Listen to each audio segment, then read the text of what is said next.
नमस्ते जनता, कैसे हैं आप सभी। मैं उम्मीद करता हूं कि आप सभी अच्छे, बेहतर और स्वस्थ होंगे। मैं भी अच्छा हूं।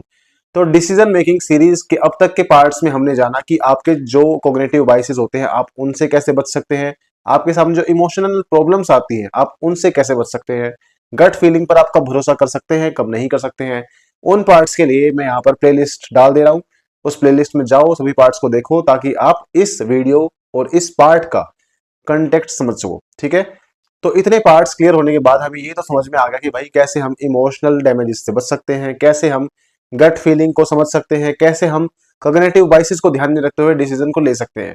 पर हमने वहां पर ये जाना कि हमें क्या नहीं करना है, और क्या नहीं करना है से ज्यादा इंपॉर्टेंट होता है कि क्या करना है।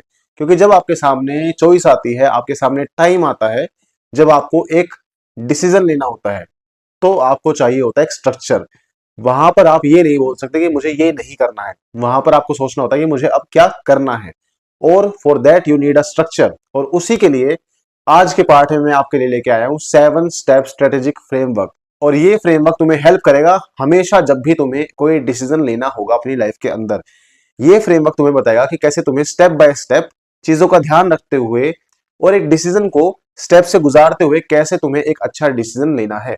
So I welcome you all to the fourth part of the decision making series. So without any further delay, let's start.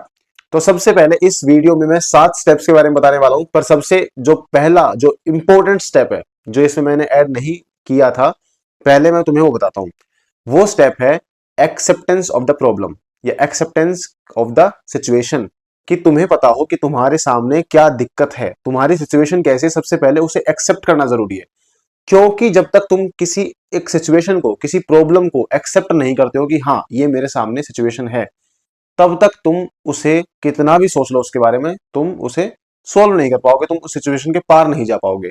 तो सबसे पहले बात करते हैं स्टेप 1 की। Define your goal, problem, situation या जो भी है।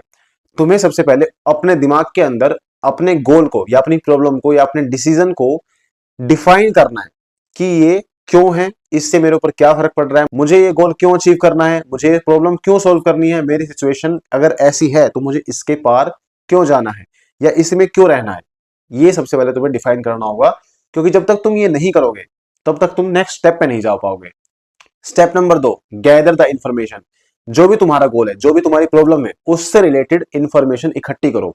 और हमेशा अपने दिमाग में ये ध्यान रखो कि तुम्हें ये पता होना चाहिए कि तुम्हें कब तक, किस टाइम तक तुम्हें इंफॉर्मेशन गैदर करनी है, इकट्ठी करनी है। तुम इंफॉर्मेशन इकट्ठा करते करते इतना आगे मत निकल जाना कि तुम सिर्फ इंफॉर्मेशन इकट्ठी करते रहो और तुम जो रियल प्रॉब्लम थी, जो तुम्हारा रियल एक पॉइंट था, उससे काफी दूर निकल जाओ। तुम्हारी लाइन ही बिल्कुल अलग हो जाए कि हाँ मैं तो इंफॉर्मेशन इकट्ठी कर रहा हूं। इतनी इंफॉर्मेशन इकट्ठी करके क्या करोगे जब तुम उस इंफॉर्मेशन को अपने सही सिचुएशन में इंप्लीमेंट नहीं कर पा रहे हो, वहां उसका यूज नहीं कर पा रहे हो।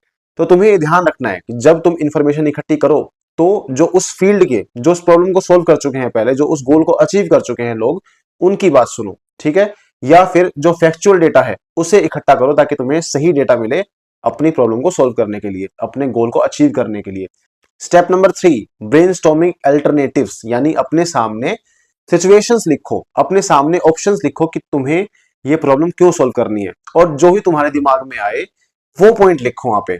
ये पॉइंट तुम्हें लिखने इसलिए जरूरी है ताकि तुम क्लियर कर पाओ अपने दिमाग से वो बात निकाल पाओ कि जो भी तुम्हारा सपना है, जो भी तुम्हारी प्रॉब्लम है, जो भी तुम्हारी सिचुएशन है, तुम्हें उसे अचीव क्यों करना है, तुम्हें उसके बाहर क्यों निकलना है। समझ में आया। क्योंकि जब तुम उसे लिखोगे तो जो तुम्हारे दिमाग में जो रनिंग थॉट्स हैं वो खत्म हो जाएंगे और तुम्हारे सामने एक पेज पे लिमिटेड कुछ चीजें लिखी होंगी जिस पर तुम अपना फोकस लगा पाओगे।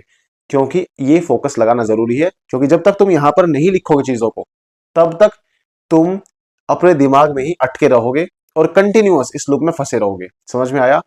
अब बात करते हैं स्टेप नंबर 4 की। बात यह है, स्टेप नंबर 4 अभी नहीं बताऊंगा, स्टेप नंबर 4 to 7 में बताऊंगा बाद में, नेक्स्ट पार्ट में, क्योंकि ये वीडियो काफी लंबी हो रही थी।